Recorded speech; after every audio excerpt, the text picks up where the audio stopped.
لساني يفقهوا قولي رب زدني علما سبحانك لا علم لنا إلا ما علمتنا إنك أنت العليم الحكيم أعوذ بالله من الشيطان الرجيم بسم الله الرحمن الرحيم فيهن قاصرات الطرف لم يطمثهن إنس قبلهم ولا جان فبأي آلاء ربكما تكذبان كأنهن الياقوت والمرجان فبأي آلاء ربكما تكذبان هل جزاء الإحسان إلا الإحسان فبأي آلاء ربكما تكذبان صدق الله العظيم۔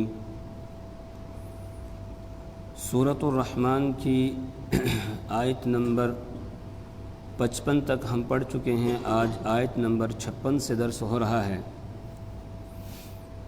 اس سے پہلے والے درس میں ہم یہ پڑھ کر آئے کہ اللہ تبارک و تعالیٰ نے پہلے والے رکوع میں نافرمانوں کا تذکرہ کیا اور ان کو دیے جانے والے جو عذاب ہیں آخرت میں، ان کا انجام ہے، اس کو بیان کیا۔ اس کے بعد جو اللہ کے مطیع اور فرما بردار بندے ہیں، اللہ سے ڈر ڈر کر زندگی بسر کرنے والے ہیں، تو ان کے متعلق بیان کیا کہ اللہ کے یہاں ان کا کس طرح اعزاز کیا جائے گا، اکرام کیا جائے گا۔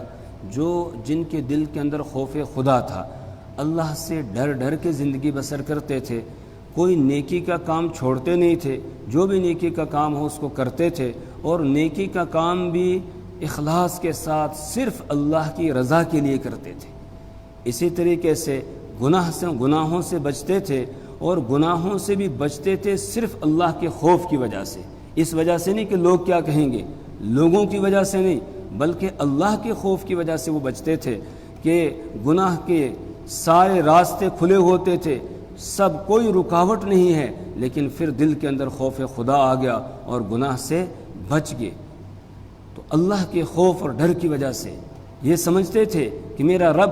مجھے ہر وقت دیکھ رہا ہے، میں کسی بھی وقت اپنے رب سے چھپ نہیں سکتا ہوں، اس سے غائب نہیں ہو سکتا ہوں، وہ میری ہر حالت کو جانتا ہے۔ واللہ یعلم خائنۃ الاعین وما تخفی الصدور، کہ اللہ تمہاری نگاہوں کی خیانت کو بھی جانتا ہے، اور جو تم اپنے دلوں کے اندر چھپائے ہوئے ہو، جو باتیں تمہارے دلوں کے اندر ہیں، ان کو بھی اللہ تبارک و تعالی جانتا ہے۔ اس سے کسی کی کوئی بھی حالت پوشیدہ نہیں ہے۔ الم یعلم ان اللہ یرا، کیا وہ نہیں جانتا ہے کہ اللہ تبارک و تعالیٰ اسے دیکھ رہا ہے، ہر آن اللہ اسے دیکھ رہا ہے۔ اس بات کا جس کو یقین ہو جاتا ہے، پھر اس کے لیے نیکی کے کام کرنا بہت آسان ہو جاتا ہے، پھر گناہوں سے بچنا بھی اس کے لیے آسان ہو جاتا ہے، گناہ کے سارے اسباب مہیا ہو جاتے ہیں، تب بھی وہ گناہ سے بچ جاتا ہے، اور اسی طریقے سے نیکی کا کوئی کام وہ چھوڑتا نہیں ہے، بلکہ ہر کام کرنے کی کوشش کرتا ہے، ہر وقت اپنے رب کی رضا کی تلاش میں وہ لگا رہتا ہے۔ کسی کا 1 روپیہ کھانا وہ منظور نہیں کرتا ہے، اسے معلوم ہے اگر کسی کا کوئی حق یہاں پر کھاؤں گا، کل اللہ کے یہاں جواب دینا ہوگا۔ کسی کی 1 بالشت زمین وہ کھانے کے لیے تیار نہیں ہوتا ہے، دبانے کے لیے تیار نہیں ہوتا ہے، بلکہ جس کا جو حق ہے وہ پورا اس کو ادا کرتا ہے۔ جب دل کے اندر اللہ کا خوف آ جاتا ہے، پھر یہ سارے کام کرنا انسان کے لیے آسان ہو جاتے ہیں۔ بخاری شریف کے اندر ایک روایت ہے، اللہ کے رسول صلی اللہ علیہ وسلم نے ارشاد فرمایا، 3 آدمی کہیں جا رہے تھے، بارش شروع ہو گئی، راستے میں ایک غار کے اندر گئے کہ بارش بند ہو جائے گی پھر آگے چلیں گے۔ جیسے وہ غار کے اندر گھسے، بارش تیز ہو گئی اور اوپر سے ایک بڑی چٹان لڑکتی ہوئی آئی اور غار کے منہ کے اوپر آ کر رک گئی۔ اب ان کے لیے غار سے باہر نکلنا مشکل ہو گیا۔ بارش بند ہو گئی لیکن پتھر وہیں پر ہے، وہ چٹان وہیں ہے، تو ظاہری اسباب کے اعتبار سے سمجھو کہ اب ان کو اپنی موت ہی نظر آ رہی تھی، اس لیے کہ کوئی بندہ بھی وہاں سے ہٹانے والا نہیں ہے، اور اتنی بڑی چٹان تھی کہ یہ تینوں مل کر بھی زور لگائیں تب بھی اس کو ہٹا نہیں سکتے تھے۔ تو ایک ان میں سے کہنے لگا کہ اللہ تبارک و تعالیٰ قادر مطلق ہے، لہٰذا اپنے نیک کاموں میں سے کسی کام کو یاد کر کے اللہ سے درخواست کرتے ہیں اس کے وسیلے اور واسطے سے دعا کرتے ہیں اللہ سے کہ اللہ اس چٹان کو ہٹا دے، تو ان میں سے ایک نے ہاتھ اٹھائے اور اللہ سے دعا کرنے لگا کہ اے پروردگار، تو جانتا ہے کہ میں بکریاں چرانے والا ایک آدمی تھا، اور تو جانتا ہے کہ جب میں گھر واپس آتا تھا شام کو بکریاں لے کر، ان کا دودھ نکالتا تھا، اور دودھ نکالنے کے بعد سب سے پہلے میں اپنے والدین کو پیش کرتا تھا، جب وہ دودھ پی لیتے اس کے بعد پھر اپنے بچوں کو دودھ پلاتا تھا۔ ایک دن ایسا ہوا کہ مجھے تاخیر ہو گئی گھر پہنچنے میں، جب میں گھر پہنچا بکریاں لے کر تو میرے والدین سو چکے تھے، میں نے دودھ نکالا، دودھ نکالنے کے بعد آیا دیکھا یہ سو گئے ہیں، میں دودھ لے کر ان کے سرہانے کھڑا ہو گیا کہ رات کو جس وقت بھی یہ بیدار ہوں گے دودھ پیش کر دوں گا۔ میرے بچے دودھ مانگتے رہے لیکن میں نے والدین سے پہلے بچوں کو پلانا مناسب نہیں سمجھا، تو میں کھڑا رہا، صبح تک والدین سوتے رہے، صبح کو وہ بیدار ہوئے، سب سے پہلے میں نے ان کو دودھ پیش کیا، اس کے بعد پھر اپنے بچوں کو دیا پینے کے لیے۔ اے اللہ، تو جانتا ہے کہ میرا یہ عمل خالص تیری رضا کے لیے تھا، اس میں مجھے کوئی اور غرض مقصد نہیں تھی، صرف تجھے راضی کرنے کے لیے میں نے یہ عمل کیا تھا۔ اللہ، اگر تجھے میرا یہ عمل پسند ہے تو اس چٹان کو یہاں سے ہٹا دیجئے۔ جیسے اس نے دعا کی تھوڑا سا پتھر ہٹ گیا اور روشنی اندر آنے لگ گئی۔ اب دوسرا شخص جو ہے اس نے بھی دعا کی، وہ کہنے لگا پروردگار، تو جانتا ہے کہ میں نے مزدوری پر کچھ لوگوں کو کام کے لیے لگایا تھا، شام کے وقت میں جب مزدوری دینے کا نمبر آیا تو میں نے مزدوروں کو مزدوری دی، لیکن ایک مزدور ان میں سے ایسا تھا جس نے مزدوری لینے سے انکار کر دیا اور کہنے لگا یہ کم ہے۔ میں نے اس سے کہا جو مزدوری طے ہوئی تھی، جتنی طے ہوئی تھی یہ اتنی ہے، اس سے کم نہیں ہے۔ وہ کہنے لگا ہے تو اتنی ہی ہے لیکن میں نے کام زیادہ کیا ہے، مجھے مزدوری زیادہ ملنی چاہیے۔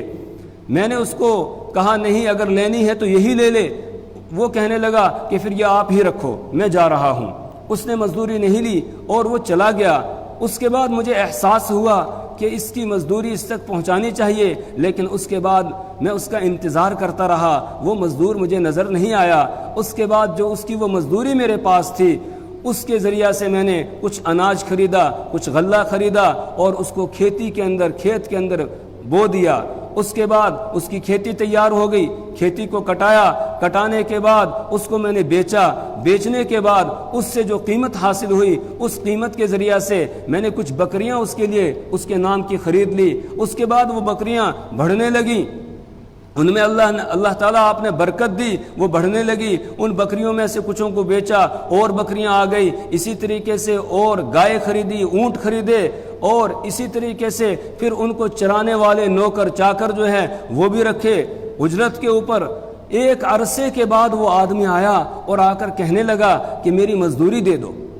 تو میں نے اس سے کہا کہ اچھا آج آپ مزدوری لینے کے لیے آئے ہو، یہ جتنی بکریاں، اونٹ، گائے اور ان کو چرانے والے، ان کے خدمت گزار ہیں، یہ سب کے سب تیری مزدوری ہے، اس کو لے کر جا۔ وہ کہنے لگا آپ مذاق کر رہے ہو، میری مزدوری تو چند روپے تھے اور آپ یہ ساری چیزیں دے رہے ہو۔ اس نے کہا ہاں، میں نے تمہاری جو مزدوری تھی اس کو کاروبار میں لگا دیا اور اس کے نتیجے میں یہ سارا کچھ ہے، تو اب یہ تمہارا ہے، اس کو لے کر چلو۔ وہ خوشی خوشی اس کو لے کر چلا گیا۔ اے اللہ، یہ کام جو میں نے کیا تھا صرف تیری رضا کے لیے کیا تھا، اس میں میری اور کوئی غرض نہیں تھی۔ اللہ، تو اس کام کے واسطے سے میں درخواست کرتا ہوں کہ اس پتھر کو تھوڑا سا اور ہٹا دیجئے۔ وہ پتھر تھوڑا سا اور ہٹ جاتا ہے۔ اب تیسرا آدمی جو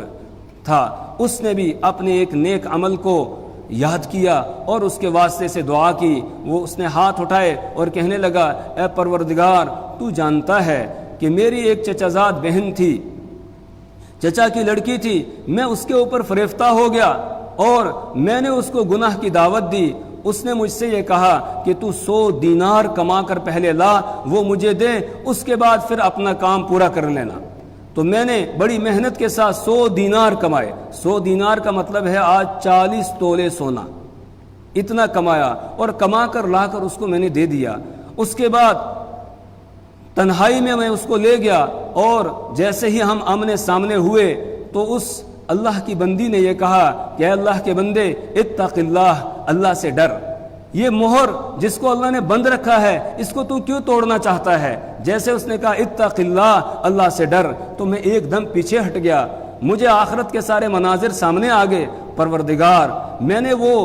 جو کما کر لائے تھے 100 دینار وہ بھی اسی کو دے دیے، اور میں نے اس کے ساتھ کوئی چھیڑ چھاڑ نہیں کی، اور تو جانتا ہے یہ عمل صرف میں نے تیرے خوف اور ڈر کی وجہ سے کیا اور کسی وجہ سے نہیں، میں نے گناہ کو چھوڑا صرف تیرے ڈر اور خوف کی وجہ سے۔ اللہ میں اس عمل کے واسطے سے دعا کرتا ہوں اس پتھر کو یہاں سے ہٹا دیجئے تاکہ ہم باہر نکل جائیں۔ اللہ نے اس کی دعا کو قبول کیا، وہ پتھر ہٹ گیا اور یہ باہر نکل کر آ گئے۔ تو جب آدمی کے دل میں خوف خدا ہوتا ہے، تھوڑی سی تنبیہ ہو جائے، ایک دم وہ پھر گناہ کے کام سے بچ جاتا ہے اور کسی کا حق وہ دباتا نہیں ہے، اور جب خوف خدا نہیں ہوتا ہے پھر جو چاہتا ہے وہ کرتا جاتا ہے۔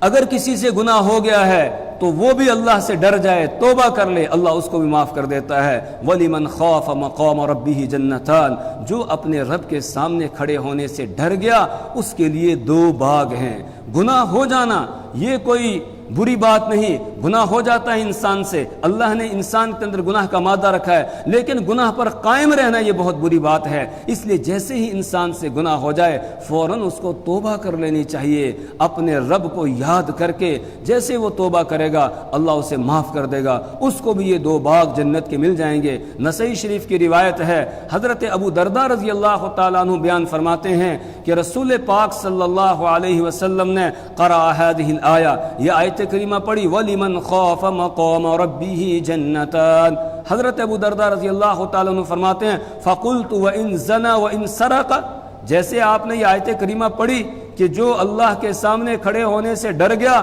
اس کے لیے 2 باغ ہیں، تو حضرت ابو درداء رضی اللہ تعالیٰ عنہ فرماتے ہیں میں نے عرض کیا وَإِنْ زَنَا وَإِنْ سَرَقَ، اگرچہ اس نے بدکاری کی ہو اور اس نے چوری کی ہو، پھر اس نے معافی مانگ لی اور ڈر گیا ہو اللہ سے، اس کے لیے بھی یہ 2 باغ ہیں۔ رسول پاک صلی اللہ علیہ وسلم نے پھر پڑھا وَلِمَنْ خَافَ مَقَامَ رَبِّهِ جَنَّتَانِ، کہ جو اپنے رب کے سامنے کھڑے ہونے سے ڈر گیا اس کے لیے 2 باغ ہے۔ حضرت ابو درداء رضی اللہ تعالیٰ عنہ فرماتے میں نے پھر عرض کیا کہ وَإِنْ زَنَا وَإِنْ سَرَقَ، اگرچہ اس نے بدکاری کی ہو اور اس نے چوری کی ہو، آپ نے پھر پڑھا وَلِمَنْ خَافَ مَقَامَ رَبِّهِ جَنَّتَانِ، کہ اس شخص کے لیے جو رب کے سامنے کھڑے ہونے سے ڈر گیا 2 باغ ہیں۔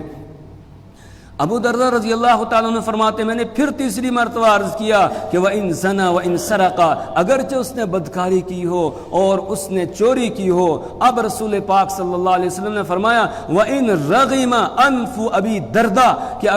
اگرچہ ابو درداء کا ناک خاک آلود ہو جائے، ابو درداء کا ناک جو ہے وہ مٹی کے اندر آلودہ ہو جائے، تب بھی اللہ اس کو 2 باغ عطا کرے گا۔ جو ڈر گیا رب کے سامنے کھڑے ہونے سے، گناہ ہو گیا، اس کے بعد فوراً وہ ڈر گیا، اس نے اللہ سے معافی مانگ لی اور ایسی توبہ کی، اس نے اتنا گڑ گڑایا اللہ کے سامنے کہ اللہ نے اس کو فوراً ہی معاف کر دیا، اس کے لیے بھی اللہ تعالیٰ نے یہ 2 باغ رکھے ہیں۔ تو جو آدمی رب کے سامنے کھڑے ہونے سے ڈرے گا اس کا اللہ اعزاز فرمائیں گے، اکرام فرمائیں گے، یہ 2 باغ جنت کے اندر اللہ تعالیٰ اس کو عطا فرمائیں گے، جن کی صفت یہ بیان کی گئی ذواتا افنان، کہ وہ گھنی شاخوں والے ہوں گے، فیہما عینان تجریان، اور ان دونوں باغوں کے اندر 2 چشمے ہوں گے، تجریان جو بہہ رہے ہوں گے، مسلسل بہتے چلے جائیں گے، فیہما من کل فاکہۃ زوجان، اور ان دونوں باغوں کے اندر ہر قسم کے میوے کی 2 قسمیں ہوں گی، متکئین علی فرش بطائنها من استبرق، اور وہ جنتی لوگ ٹیک لگائے ہوئے ہوں گے بستروں پر، ایسے بستروں پر بطائنها جن کا استر ہوگا من استبرق، دبیز اور موٹے ریشم کا، وجن الجنتین دان، اور دونوں باغوں کے پھل جھکے ہوئے ہوں گے، ان کے قریب ہوں گے، ان کے اوپر لٹکے ہوئے ہوں گے۔ فَبِأَيِّ آلَاءِ رَبِّكُمَا تُكَذِّبَانِ، تو اے جنوں اور انسانوں تم اپنے رب کی کون کون سی نعمتوں کو جھٹلاؤ گے۔ فِيهِنَّ قَاصِرَاتُ الطَّرْفِ لَمْ يَطْمِثْهُنَّ إِنسٌ قَبْلَهُمْ وَلَا جَانٌ، فِيهِنَّ ان باغات میں ہوں گی قاصرات الطرف، نگاہوں کو جھکانے والی ایسی عورتیں ہوں گی، قاصرات الطرف، جو اپنی نظروں کو نیچے رکھنے والی ہوں گی، ان کی نظریں کسی کی طرف اٹھنے والی نہیں ہوں گی، شرم و حیا کی وجہ سے نظر ان کی نیچے جھکی ہوئی ہوں گی، اور عورت کی صفت اور اس کے سب سے بڑی جو خصوصیت ہے وہ ایک حیا اور شرم کا اس کے اندر ہونا ہے۔ تو اللہ فرماتے ہیں کہ وہ سراپا